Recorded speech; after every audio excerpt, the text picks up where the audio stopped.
Hey team, and thanks for that, Kate. My name's Ben, and today we're chatting about how to grow your investments through property. Um, I wanted to, so I suppose run through the key points to be aware of around property. I think a lot of people realize that property is a big investment. It's often one of the biggest financial decisions that people make. And yeah, it's a tricky one to get right. And I think with property, a lot of people have opinions that generally people are pretty adamant with, why you should do this or shouldn't do that. And the reality is that the right moves around money and the right moves for property for everybody is different. It depends on where you're at now, depends on what's important to you, and it depends on what's coming up as well. So today, instead of me sitting up here saying, here are the 13 steps to become a multimillionaire through property. Instead, what I'm going to help you understand is the key things to be aware of, the questions to ask and answer to make sure that when you're making these moves, that you're making the right decisions for you. So guys, please don't rush out and make any life-changing decisions off the back of what I cover. I strongly encourage you to seek out personalized advice before jumping in. If you're making big decisions, you should be thinking about that anyway. So I thought I'd start by throwing a few numbers at you around the property market based on some of the historical growth rates. This is from a study that I dug up online just recently, and it talks about the progression in the property growth prices and growth rate in Australia over the last 25 years. These numbers are a little bit old, from 2018, but I've also then looked at where the real data is at today. So the median house price in Australia is a bit over $1 million at the moment. And based on the 25-year long-term growth rate of the property market and property prices in Australia, which is 6.8%, the property prices have grown from $94,000 median house price in 1993, $445,000 in 2018. We've seen a really big jump over the last 3 years, especially coming off the back of COVID. And that's extrapolated out to be 2031, $2 million, and 2041, $4 million. So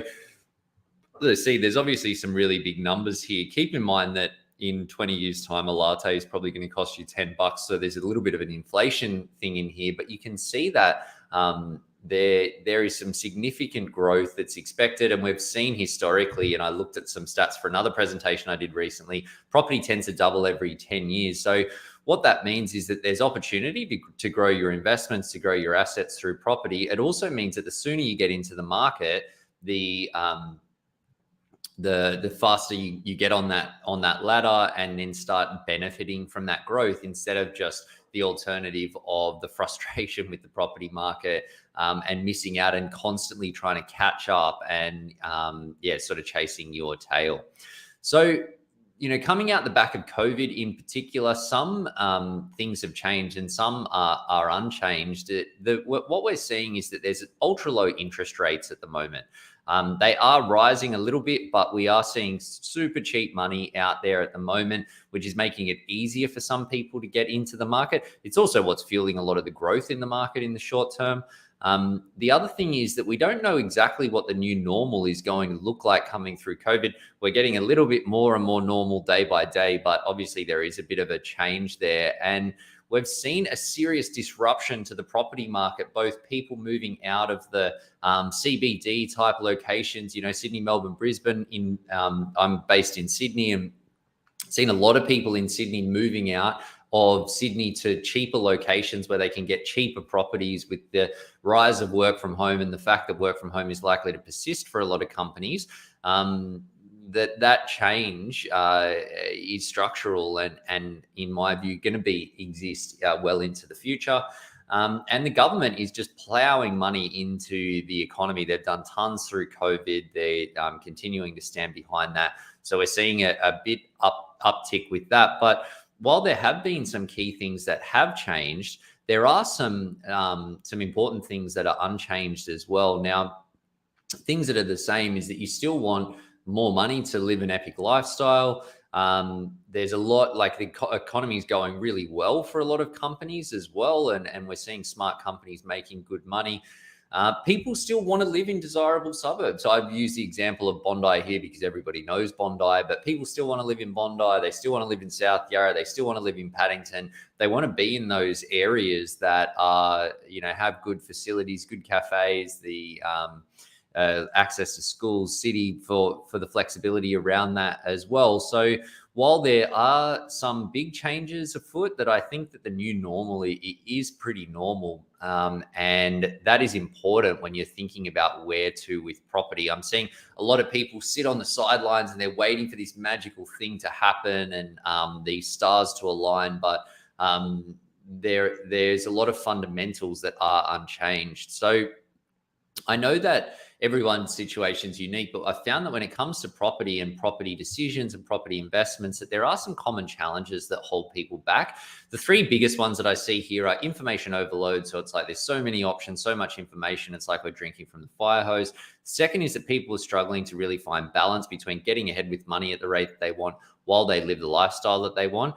And then there's FOMO and FOFU, which is the fear of missing out that everybody knows. So much psychology, especially in property, that impacts what we do. And FOFU is the fear of effing it up, essentially, the fear of making a mistake that's going to cost you money and hold you back. So I say that leads people to get stuck, and it's often not stuck doing nothing, but you're often just stuck doing the same thing that you've been doing in the past and missing the opportunities to be getting better results and more out of what you have now.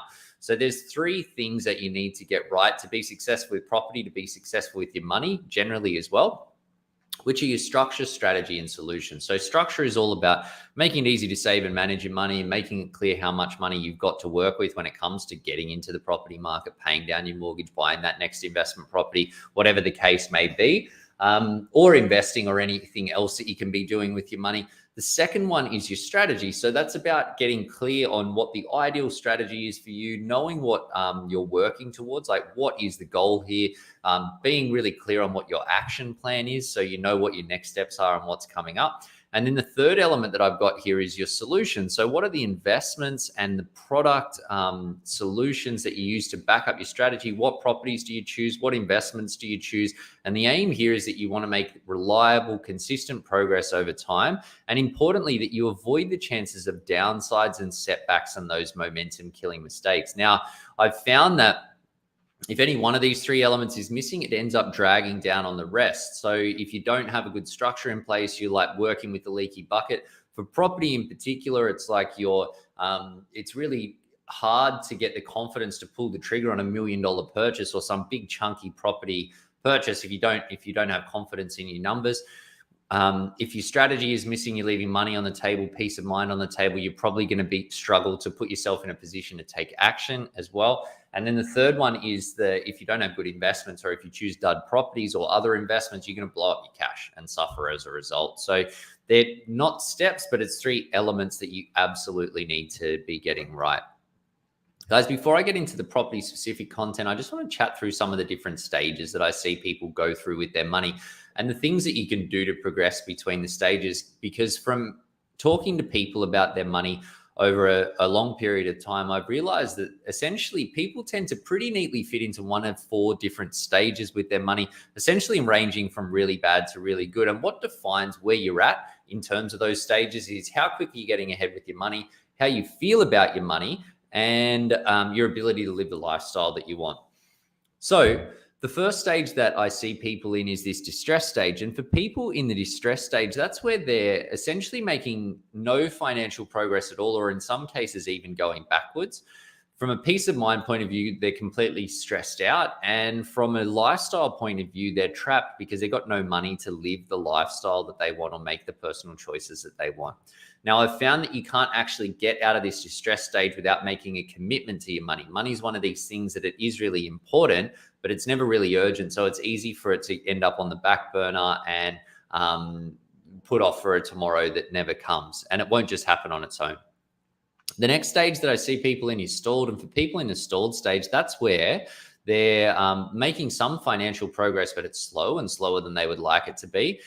They're able to make some of the personal or lifestyle choices that they want, but it often comes at sacrifice of getting ahead financially at the rate that they want. And from a peace of mind point of view, they're not fully stressed out, but there's that niggling sort of thought in the back of their mind that there's something that they're missing out on. The next stage that I see people in is the comfortable stage. And people in the comfortable stage, that's where starting to build some momentum now from a financial perspective, building a real confidence from a peace of mind perspective, and finding a good balance between getting ahead with your money at the rate that you want while you live the lifestyle that you want.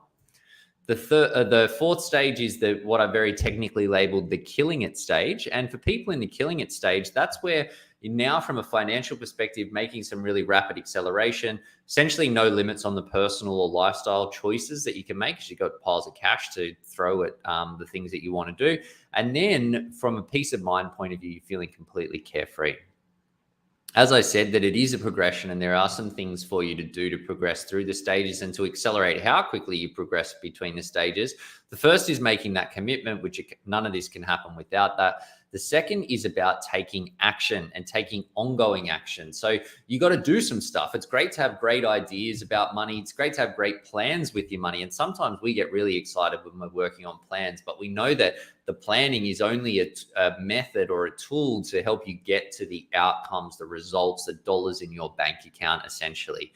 So, you got to do some stuff. And then the ongoing action is that you've got to do that on an ongoing basis, because these days, what we want, what's going on with our money, and what's going on in the world are three things that change all the time. And when those things change, it impacts whether what you've decided to do with your money remains the best thing for you to be doing. So taking action now is good, but then just staying on the front foot and taking that action on an ongoing basis is going to put you in a better position to be getting the most out of the money that you've got. The last step, or the last thing that you can do to accelerate how quickly you're getting ahead here, is that maximizing every opportunity that's available to you. So squeezing every bit of juice out of your financial situation, essentially, that you're optimized from a tax perspective, doing the right thing with your investments, got the right property strategy in place, even other things outside of property like super and those sorts of things, to make sure that they're all set up in the right way and working towards you. Because when you're maximizing every opportunity that's available to you, that's when you start to then build some really good momentum from a financial perspective and get that acceleration happening. So regardless of where you are on this, there's something that you can do to push up through the stages. I won't ask anyone to sort of categorize themselves, but hopefully you can resonate with where some of those stages are. And sometimes it's worth noting that you can sort of be in different stages for different elements of your money, but should give you some tips on how you can move forward and get to the next step for you. So the first thing I want to talk about is property basics. And I'm going to start with the simple sort of shares versus property example. I see a lot of people that are tossing up, what's right. There's obviously a lot of noise online about this stuff as well. And people going like, what is best? Now, we love shares and we also love property. They each have their place. And I'll talk about the numbers, then I'll talk about some of the things that can help you actually choose. What I've got here is an example showing a $500,000 property versus a $100,000 share portfolio. Both of them are growing at a rate of 5%, which is a bit below what you should actually expect, but it helps for these example purposes. Now, if you buy a $500,000 property today, excuse me, and it grows by 5% in the next 12 months, in a year's time, it's going to be worth about $525,000. If you put $100,000 into a share portfolio, it'd be worth about $105,000. And you see that how this extrapolates then after 10 years, your property would be worth about $814,000. The share portfolio would have grown to $110,000. 20 years, $1.3 million. And the share portfolio would be $265,000. 20 years, property is $2.1 million. Share portfolio, $446,000. 40 years, $3.15 million for the $500,000 property and $700,000 for shares. So you see that while the growth rate here is exactly the same, the difference between buying a property and buying shares is the fact that when you buy a property, you're buying a much bigger asset. So you might use your $100,000 deposit to go buy a $500,000 property, and then you've got $500,000 worth of property that's actually working for you, that's growing for you. If you put that same $100,000 and just invested into shares, you might get some terrific shares, which are going to grow well for you. But ultimately, it's only $100,000 worth. So you're getting 5 times the return. And you see that as the years progress, when you look into the future, there's an enormous difference between the outcomes that you'd expect from buying a property investment where you've got borrowing to get a bigger asset and just investing actual cash savings into shares. So as I say, that they both have their place, but property tends to win when it comes to how quickly you're getting ahead. And it's really leverage, which is the key driver here. Leverage or gearing. Gearing just means borrowing to invest. Leverage is sort of the same, where using a smaller amount of money and then you're borrowing some money and then putting that into the investments. That's why property wins, not because it returns more or it returns less, but because you're getting more investments for your money. Now, when it comes to property, some things to be aware of. The entry and exit costs are high on property. And we see a lot of people that talk like there's like all these online courses and forums and that sort of stuff. And people going, oh, buy property, sell, flip, all of these things. Be aware that your entry and exit costs are high for property. So entry costs in New South Wales, at least, you're looking at about 5% of the property value. A big chunk of that is the stamp duty that's charged by the government in New South Wales is about 4% of the property value. And then you get about 1% for your legals, inspections and those sorts of things. Then when you sell a property, the friendly local real estate agent's going to charge you about 2% for helping you with that sale. So you're looking at 5% on the way in and 7% on the way out. On a $1 million property, that's a $70,000 exercise. So certainly not a small cost. That means a couple of things: that buying and selling regularly is going to get expensive, but also that if you buy a property and then you're forced to sell it in short time, you're going to end up being well behind. So being aware of those entry and exit costs are really important if you want to be growing your investments through property. Family guarantee is another thing, and I'll send some actual resources over off the back of today with this. But essentially, the family guarantee is something that allows you to get into the property without using a single dollar of cash money. It's called family guarantee, family pledge, guarantor. You might have heard it under a few different names. Essentially is where you instead of using a cash deposit, the deposit for a property purchase is secured as a loan that's secured against normally a family member's home. Now, it doesn't need to be family. It could be a friend or some random on the street, but the random on the street is probably unlikely to put their home on the line for you to go buy a property. But that is definitely something, like, it's not suitable for everybody. But if you've got family in the country that you want to buy a property with, i.e. in Australia, if you're buying in Australia, and they don't have a huge mortgage relative to a property value, can be a great way to get into the property market much more quickly. Worth getting some good help around that to understand the options and whether it's right for you. Another key consideration when you think about setting up and growing your investments through property is that, do you buy as an investment property versus buying as an owner-occupied property? Both options have a significant difference in the financial outcomes as a result of the purchase. So different from a cash flow perspective, different from a tax perspective, different from a borrowing perspective as well. So understanding the numbers, the difference between them is something that goes a long way to making sure that you're making the right call there.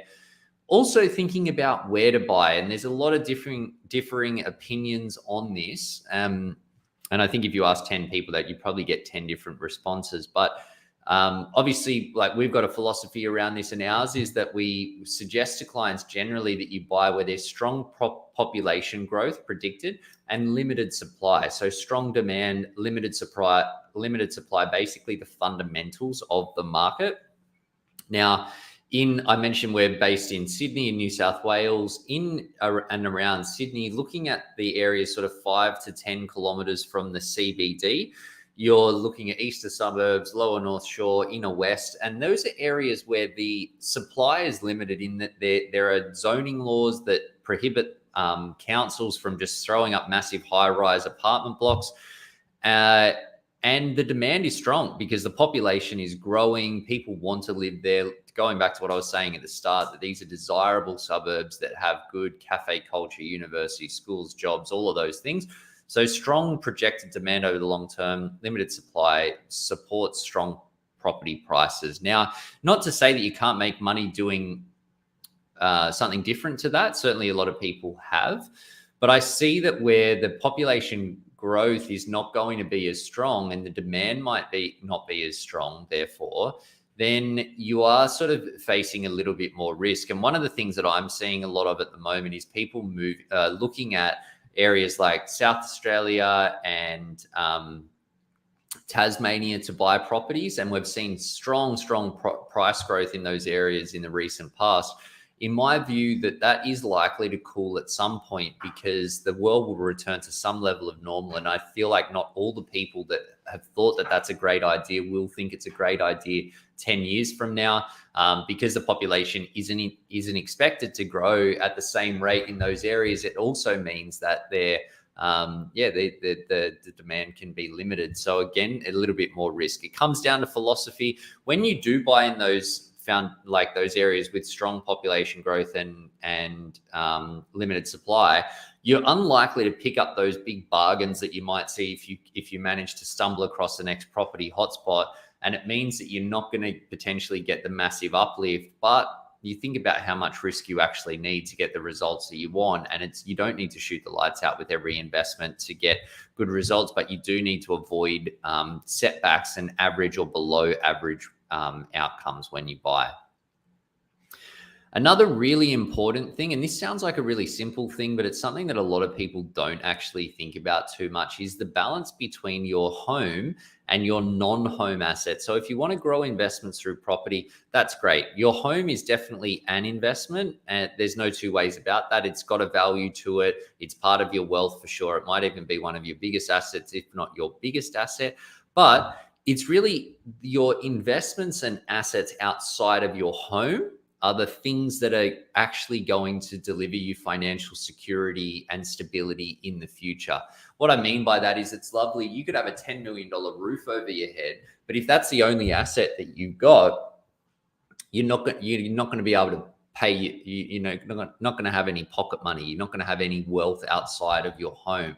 So if you think about your wealth and total asset position like a big pool, how much your home makes up of that pool will dictate how much is left over. And the less that's left over, the less truly wealthy you actually are, because you can't live off your home alone. So when you're buying property, one of the things that we do is for the people we help with their financial planning is that we look ahead, 5 years from now, 10 years from now, 20 years from now, and say, if you spend, $1 million, $2 million on your home today, with the other investments, savings, assets that you've got, how will your assets outside of your home actually grow? And then what is your true wealth position? So understanding that before you jump in, because of the fact that it's difficult to buy and sell property and expensive to buy and sell property, then you're going to be better placed to make better decisions around that. Also, be aware that there can be stepping stones to your dream home. I think it's partly Facebook's fault or something, but we all want the dream home, and the dream homes are expensive around Australia. Be aware that if you overextend yourself on your home purchase, it can mean that you've got less money left over for your other wealth building strategies, and it can really slow down your progress. So taking steps to get to where you want to be, and ensuring that all through taking those steps that you're growing, that you've still got sufficient money and assets and surplus income available to build assets, pay down debt, and do other things outside of your property, is probably going to be more conducive to smart money decisions over time. Now, I want to get into some of the tactics when it comes to property and growing your investments through property. The first one is around negative gearing. Now, this is a label that confuses a lot of people, and a strategy that also confuses a lot of people. So I just wanted to unpack this. Essentially, gearing is just borrowing to invest. Negative gearing or positive gearing or neutral gearing, the negative or positive refers to the cash flow of an investment. So with a property, you've got the income that you receive from that investment is the rental income. The expenses are the mortgage payments and your strata fees and any other costs, insurances, etc. So when the expenses and costs of a property investment are more than the rental income that you receive on that property, it means that you're going to have to fork out of your pocket to cover the cash flow of that investment. The net result is going to be negative, and therefore you are gearing, but the cash flow is negative, so it's negative. You are negative gearing. If the rent is more than all of the expenses, then you've got a positive cash flow investment, and it's called positive gearing. So that's just from a bit of a label perspective or jargon buster type setup. Now, a lot of people that I talk to about property, they say, oh, should I buy a positively geared property or should I buy a negatively geared property?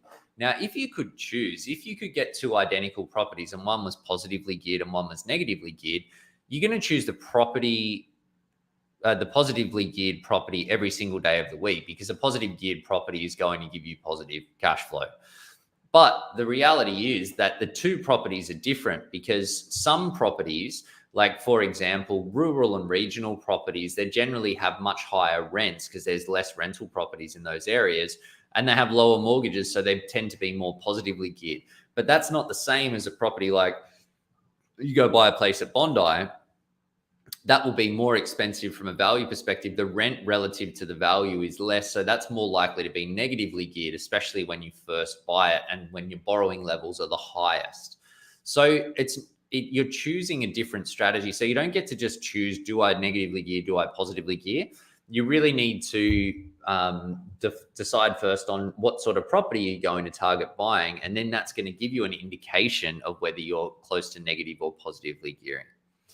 Now, the other thing to be aware of with this is that your negative gearing in Australia, or the positive gearing as well, that income, whether it's negative or positive, it adds to your taxable income in the ATO's eyes. So if you've got a positive income on a property, that adds to your taxable income and gets taxed at your marginal tax rate. And you have to pay tax on it. A lot of people don't factor that in when they're thinking about property purchases. If you're negatively geared, i.e. the costs of the property are negative, that also adds to your taxable income and brings it down because it's a negative number, and means that you get a tax refund equivalent to your marginal tax rate times essentially the amount that you're out of pocket. So if you're out of pocket by $10,000 a year on a property investment and your tax rate is 47%, you're going to get $4,700 back, and the actual out of pocket to you is only $5,300. So if you're getting a big investment, it's only costing you half of the actual cash flow impact. It means that you're paying a really small amount to get some solid growth, can be a really good leg up as well. With this, the rules do get a little bit complex and confusing, so don't sweat it if that doesn't all make sense. Hopefully it makes it a little clearer, but if you're going down that path, just make sure you've got some good people around you that can support you in your decision making. Understanding what deductions are relevant for you when it comes to property is also important. So paying for advice, something that can be deductible, depending on how that's structured. The costs of acquiring the property, maintenance costs on a property. There's a bunch of incidentals which can also give you some tax deductions and therefore drive a bigger tax refund. That's important. Also, things like depreciation on new properties, which depreciation is essentially the decline in value, especially of newer, like you buy an oven day one on a property, costs you $1,000 for the oven. You cook a chicken in there, that's worth less than $1,000 straight away. So that cost can actually be deductible and can help with cash flow. Again, gets a bit complex with this, but understand what those things are it can all help impact the decisions that you're making on your property. One thing that you should definitely be aware of if you're going down the property purchase path is the difference between an offset account and a redraw facility. Now, it gets quite complex in terms of the difference in the rules here, but essentially the ATO view an offset account differently to putting money into an offset account and taking it out, differently to paying down your loan and then drawing it out. The short version is, and where this plays in, is that we see people that they save really well. They try to pay down their mortgage. They buy a property, hammer down the mortgage, and then go to redraw that money to go buy their next home or their dream home. And because the reason, like when you redraw the money and then you use it to buy your own home, which is not an investment in the ATO's eyes, they don't give you any tax deduction for that. Whereas when you put money into an offset account and then take it out, the borrowing is preserved on the original property, and therefore the interest, the deductible interest, is higher on that property. So see a lot of people fall into this trap. They think that they're doing the right thing, but they don't realize that they're potentially costing themselves thousands or tens of thousands of dollars in the future by not having things structured in the right way. So again, it makes sure that at the front end, make sure that you got the right structure, the right strategy, the right support, advice, and educate yourself, so that you don't fall into some of those traps. Debt recycling is another strategy that is a really, really good one for homeowners, where you can pay down your mortgage debt, invest at the same time, and create tax deductions. That essentially sort of leverages some of the tax rules to your advantage. It only works if you own the home that you live in, where you've got non-tax deductible debt. And essentially what you do is that you might have, say, just to use round numbers, say you got $5,000 a month that you're looking to pay down your mortgage. You can pay down your mortgage, draw that same $5,000 out of a loan that's for investment purposes, and invest it into the share market, and you convert the non-tax deductible home loan debt into deductible investment debt, something that can save you thousands of dollars every year on your tax bill, and it's definitely worth looking into. I'm going to jump into planning, but I just got a question here from Rajneesh. Rajneesh says, Ben, when you get a chance, can you also cover out of negative and positive gearing? Which one is a good strategy for building a property portfolio? My gut feel is positive. Rajneesh, yeah, it's a great question. Look, like I said, that it really you have different types of properties. So I would say that when you think about building a property portfolio, you should start with the end in mind, to say, like, what is the goal that you're looking for when it comes to your property portfolio? So, and what I mean by that is, are you trying to get growth on your property? Like, are you looking to grow your asset value, or are you looking to grow an income stream?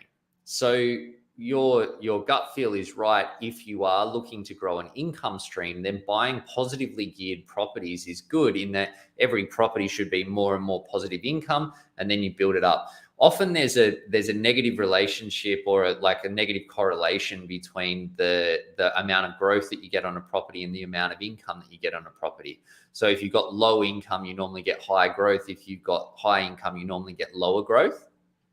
So if the aim is to grow your investments and grow your wealth, then you want to buy properties that are going to be conducive with that. And they are more likely to be negatively geared than positively geared.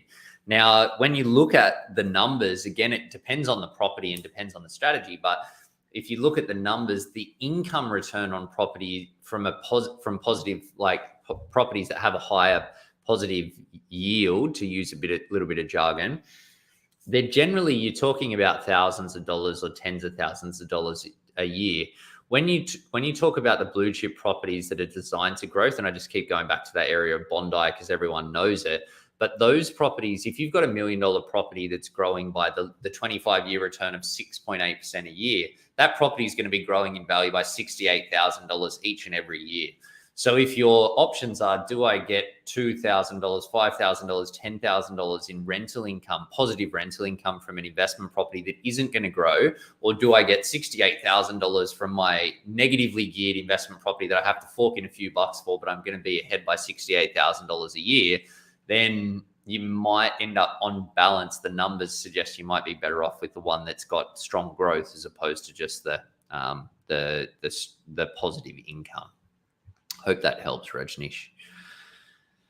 Another question from Velba. Got 3 properties in Arizona. Shout outs to the US of A. They're all single family homes. One's paid off, the others have a mortgage. How do I plan to make the leap to purchasing an apartment building without having to sell all of them? Well, Velba, that's a really great segue into my next point, which is all around planning. So I'm going to dive into that in a second. And Rajneesh, you're very welcome, buddy. So When it comes to being successful with property and being successful with money more broadly, people think that success is really just about choosing good properties or choosing good investments. But the reality is that it is about choosing good investments, but it's also about being smart with your savings and cash flow, that you're being optimizing your tax strategy, that you're got the right property strategy in place, the right debt strategy in place, not paying too much, structured in the right way, being smart with your debt.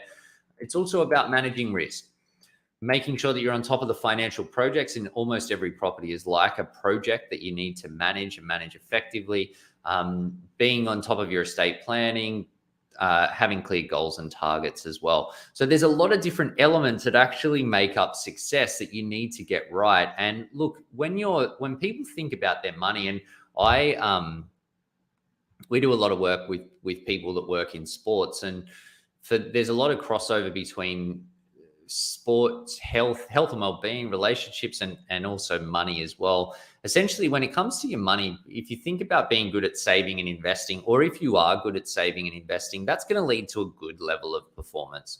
But if you want to get to the elite level, or you want to be close to your financial potential, you need to have a clear plan, use proven frameworks, have good systems to support them, and have expert support around what you're doing, because it doesn't matter how many bicep curls I do, I'm never going to be a professional athlete. I need to do all of the things, follow the nutrition plan, strength training plan, blah blah blah, all of those things that are going to maximize the potential that's there, and get to like optimal or elite levels of performance. Because without that, and when it comes to your money, you're essentially just caught in the juggle, sort of shifting money around ad hoc with your strategy. No visibility of the impact of what you're doing, or where you're headed. You can be facing unknown risk as well, which is a real challenge, and particularly stressful as well. And fall into this inertia and indecision trap, where you sort of just, we tend to have this natural inertia in what we're doing, and leading to just that coasting along substandard or suboptimal performance. No motivation is another thing. And money being successful with property is one of these things that requires your motivation. It's not something that just happens on its own. You've got to keep yourself focused and on track. You miss opportunities and have inconsistent progress, lack confidence, and end up with average or poor results, so suboptimal results. Now, how you actually plan around your property, plan broadly with your money. I've got the key steps in here that I'll unpack. The first one that you want to do is to focus in on what's actually important to you, sort of to that question that we just had, like, why are we doing what we're doing? What does a great result look like? The question that I like to ask people to tease that out when we're talking to them is to say, hey, if we're having a conversation 3 years from today, for you to be completely blown away with what's going on with your property strategy, what's going on with your money strategy, what's important to you? What does that look like? And where do you not want to be? From there, you want to clarify all of the things that are going to impact your money decision making. So what assets do you have in place? If you've got property already, what properties do you have in play? How's the debt structure? What is the tax position? What money's coming in? What money's going out? Where's it going? Let's stress test that. Basically, all of the moving parts, so that you've got your baseline, and then say, okay, if you keep doing what I'm doing, this is how things are likely to progress over the next year, the next 3 years from now, 5 years from now, 10 years from now, or whatever.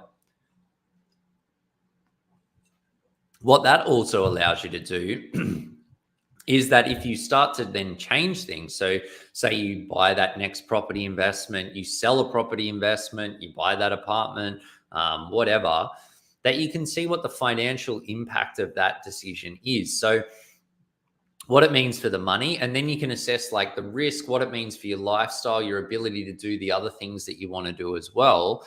And then each of the options or pathways or scenarios is going to have a different impact from a financial perspective, different impact from a non-financial perspective. So you're normally going to be more drawn to one pathway than the other, one that you feel gives you a better balance between getting the financial progress that you want and also living the lifestyle that you want, not being overexposed with risk, etc.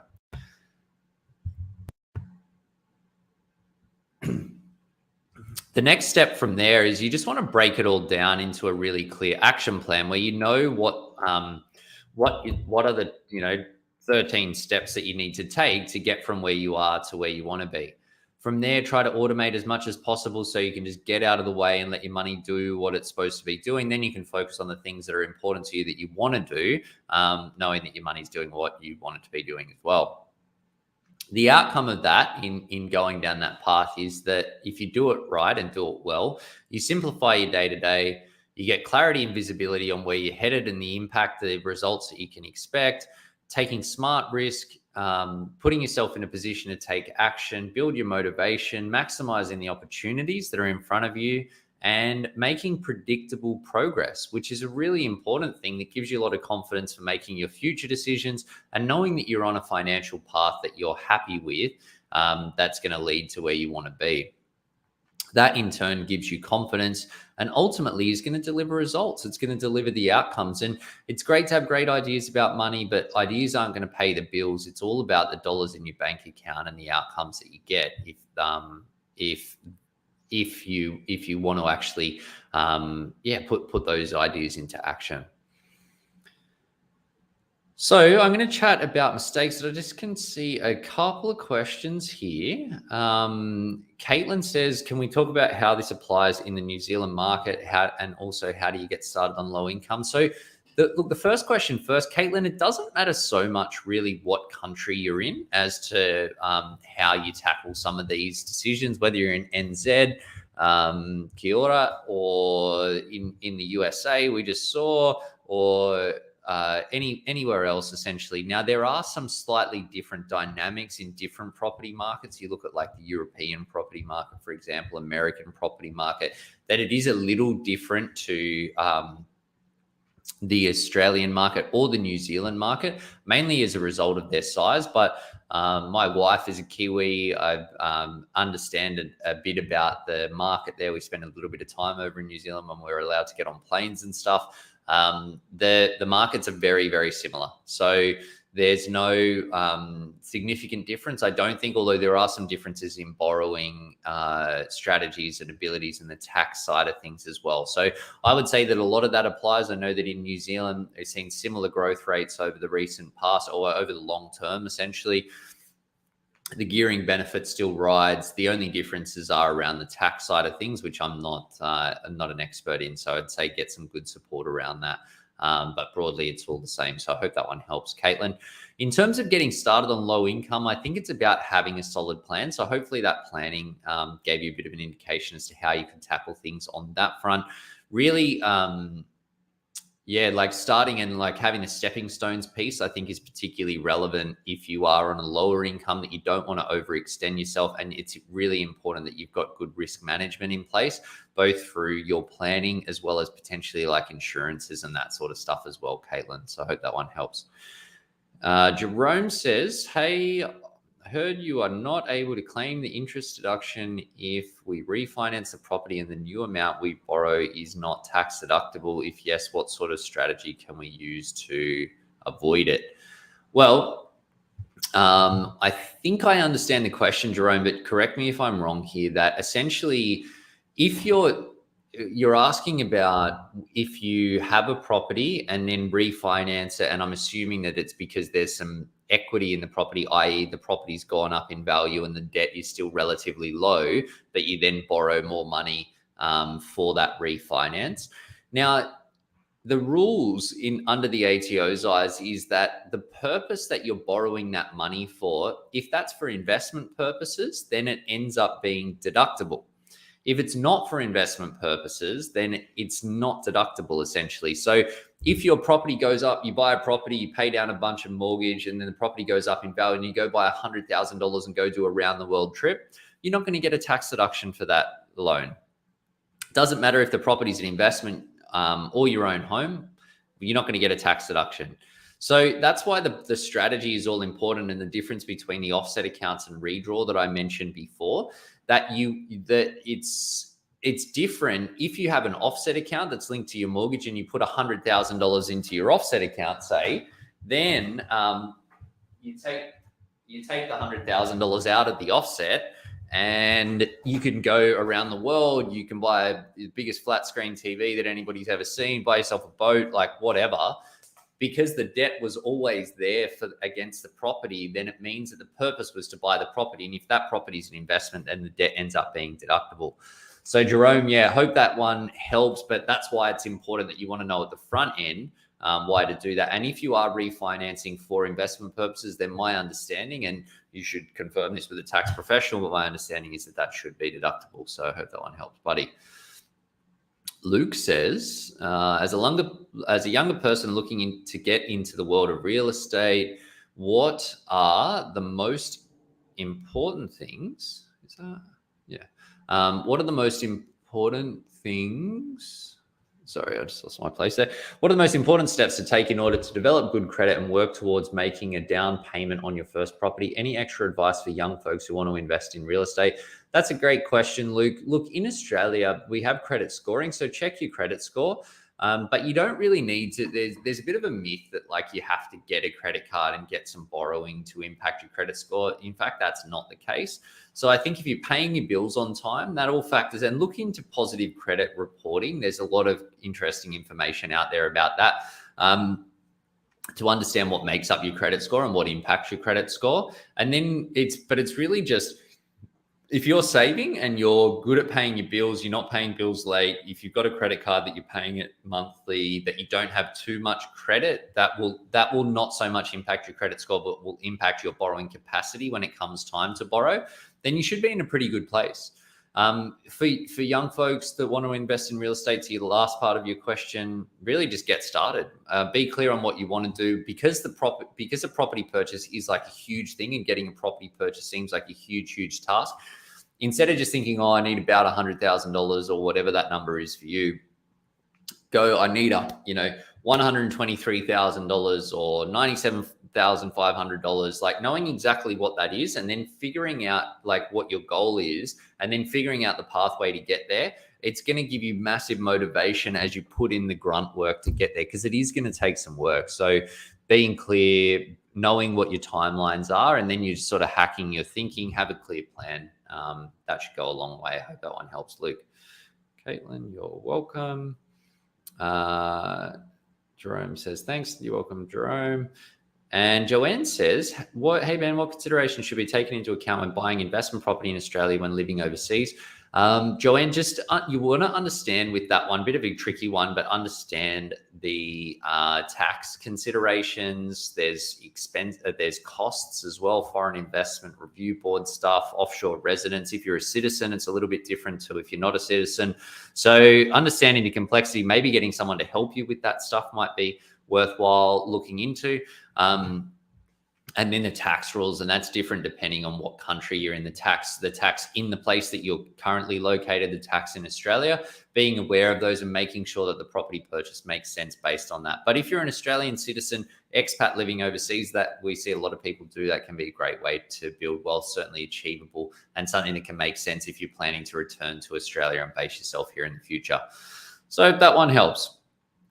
Guys, I'm going to jump into the mistakes for you to avoid. Look, one of the things, the first ones that I've got here is having the wrong foundations with your money. So when it comes with your money, with your property investments, with your in other investments, that it's natural, like I said, that people want to shoot the lights out with their investments, that you want to do really well, and you want the investments that you've got to knock it out of the park. But when you start taking on too much risk too early in your journey, that's where the more risk you take, the more chance you have of suffering setbacks or average performance. So if you get it wrong at the start, you kind of have to go back to the starting line. Whereas if you build a good foundation and then start getting a bit more exotic with what you're doing, or a bit more interesting, higher risk, higher potential reward, then that can be less of an issue. If that investment doesn't work the way that you want, you've got the foundations in place. When you get it sort of the other way around, it's where you can run into trouble. Advice with an agenda. Really, when it comes to property, it can be a bit of a minefield. There's a lot of conflicts of interest and hidden agendas around property. So if you've got, especially like off the plan, new properties, commissions as well, I've seen a lot of people that have run into a lot of problems with these stuff. Just make sure you ask tons of questions. It might be the best thing in the world, might actually be the best thing in the world, not even being facetious here, but just ask lots of questions to make sure that you've got your I's dotted and T's crossed. Personally, I'd avoid that stuff as much as possible because there is a much higher risk of something going wrong. But yeah, be aware if you've got anyone at all that's helping you with your property strategy, ask them how are they getting paid? Are there any conflicts of interest that exist? And then think about how that could potentially impact the advice that you're getting or what they're saying to you. The next one is making choices in isolation, and it sort of ties in with property, but it's also ties in with your money, other just investments more broadly. The most common question that I get asked as a financial advisor is, hey, I've got X dollars, what should I do with it? And with property, it's like, where should I buy? How much should I spend? Like, any of those decisions in isolation can be okay, but if they don't fit in with your bigger picture and what you want to do, then that's where you can run into trouble. So you want to make sure when you're buying property, any sort of investment or money decision, that what you're doing fits in with your broader strategy and that all of the pieces are working together. The last one here is going it alone, and this is just trying to figure it out all yourself. Property is a huge decision that you're going to spend hundreds of thousands or millions of dollars on potentially, that if you're trying to figure it out yourself, you have this fear of doing the wrong thing. That leads to indecision. Then you're missing opportunities. We're talking to a lot of people now that didn't listen to that. We've been talking from COVID, like huge opportunity off the back of COVID to get into the property market and make some money. People were afraid, they were waiting for the right time, doing the wrong thing, doing nothing, which ended up being the wrong thing, and they've missed a bunch of opportunities. So they don't have the confidence to pull the trigger on stuff when they should. Sometimes they pull the trigger when they shouldn't, and you're just leaving heaps of money on the table. So just trying to figure it out all on your own, it's not worth it. And the value of getting this right, like getting the perfect strategy as opposed to something that's okay or just good, is going to be like hundreds of thousands of dollars. So just like take the lead, get some good support. You're going to be, obviously I'm a bit biased because this is what we do, but you're going to be in a better position to get the results and get more out of what you've got. So guys, I hope you found that helpful. I can see that there's a few questions there, but I just want to leave you with one model here. It talks about your 4 futures, which is essentially about your progression from where you are today to your progression in the future. Essentially, it says that in the future, you're going to be in 1 of 4 positions, ranging from essentially really bad to really good. People think about their progression from where they are to this future state like a straight line because of the compounding impact of time and money, it's actually like a curve. So if you're not fully on track to end up in the ideal position, you want to do some things to jump the line. So optimize from a tax, pull the trigger on that property investment, get the right thing with your debt strategy, whatever, because once you do, you can just follow the bouncing ball and take the next step and the next step and the next step, which is easier. But the longer you leave it, the longer you wait, the bigger the sacrifices are that you have to make, and the more you have to do, and putting yourself to the ideal position can become impossible. So the sooner you make it happen, the sooner it will come, and the smaller the sacrifice will be for you. So guys, I hope you found that helpful. Look, I got this quote here to leave you with from Derek Sivers, which talks about if information was the answer, we'd all be billionaires with perfect abs. Sort of talks to the fact that more information is not the answer. The idea, the key to getting results is taking action, and that's what's going to deliver results. Focused knowledge is the key to getting there. So hopefully today has helped you get started, but from here we want to actually take some action.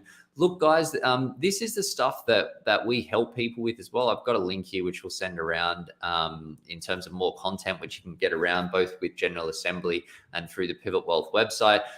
We also help people with this stuff. So if we can help, more than happy to have a quick chat. We do this 10-minute free focus calls where we can help you get clear on your opportunities, give you a bit of no BS Q&A, understand your next steps and how to get started. I've just popped a link for that into the chat box as well. So if anyone wants to talk, you can get around that there. And I just got time for these 2 quick questions before we wrap up. Rose says, if you are unable to pay off your home loan before you retire from work, what can you add to your strategy to help with loan repayments after work? Well, Rose, you could save outside of your property, you could invest, you could plan around super or your retirement fund, depending on whereabouts you are. crank your retirement with a view to withdrawing and paying down your mortgage. That can be a tax effective way to save. So it's really those key options there. And hopefully that planning process that I went through would help you to understand that. I hope that one helps. Maria says, do you have any resources? Start building a network of connections for people who can help us with real estate investment contacts, property managers, vendor for home repair, as well as tax hacks. Like, who can give us the best information? Maria, check out the Pivot Wealth website. There's a bunch of tools and stuff on there. You can hit us up for questions as well. We've got a network of people that we use. But if you send us a question, I'm happy to answer that as well. Essentially, though, you just want to look for people that are reputable, that have good reputations in the marketplace, and work with people like you is a good starting point. And then just ask them lots of questions and make sure you're comfortable with that person. With property, you know, it can be a little bit stressful. So sometimes it's about having a good relationship with those people. And that goes a long way. So hope that one helps, Maria. So cheers, guys. Hope you found that helpful. Check out the upcoming events with General Assembly that I think we've got the next one coming up in a few weeks' time. Any questions, comments, check us out. The recording will be sent around. Massive thank you to Kate and the General Assembly crew for putting on today. Cheers, guys. I will catch you next time. Bye for now.